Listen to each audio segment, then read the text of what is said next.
आता पहिल्यांदा जे नगरसेवक बोलायला उठले आजच्या सभेत, तो पहिला प्रश्न त्यांनी कुत्र्यांचा मांडला आणि त्यांनी आकडेवारी सादर केली. तर गेल्या 5-6 वर्षात खूप जणांना त्याचा त्रास झालेला आहे. खूप शहरातील नागरिकांना भटक्या कुत्र्यांचा त्रास होऊन त्यांना इजा झालेली आहे.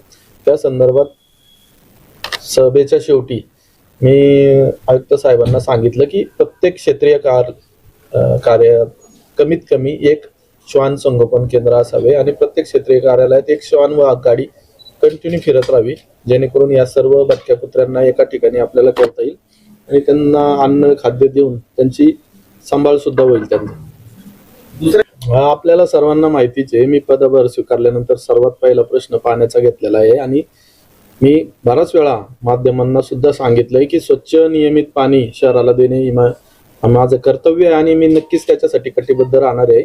आणि आजच मी सर्व नवनिर्वाचित नगरसेवकांच्या पण म्हणण्यातून तेच आलं, पाण्याच्या समस्या. तर आयुक्तांना हे निर्देश दिले की पुढच्या जीबीच्या आधी हा जो जुना ठेकेदार आहे भामास्केड पाईपलाईनचा, तो इलिमिनेट करावा आणि नवीन निविदा प्रक्रिया ही पूर्ण झालेली असावी पुढच्या जीबीच्या आधी. आणि त्याच्यात काही तांत्रिक अडचणी आल्या तर त्या आधीच आम्हाला सांगा, म्हणजे जेणेकरून आम्हाला त्याच्यावर काम करता येईल. प्रशासकीय काळातील झालेल्या कामांची ही निविदा किंवा श्वेतपत्रिका काढावी सर्वांचंच म्हणणं आहे. नक्कीच आयुक्तांना त्या संदर्भात आदेश देईल.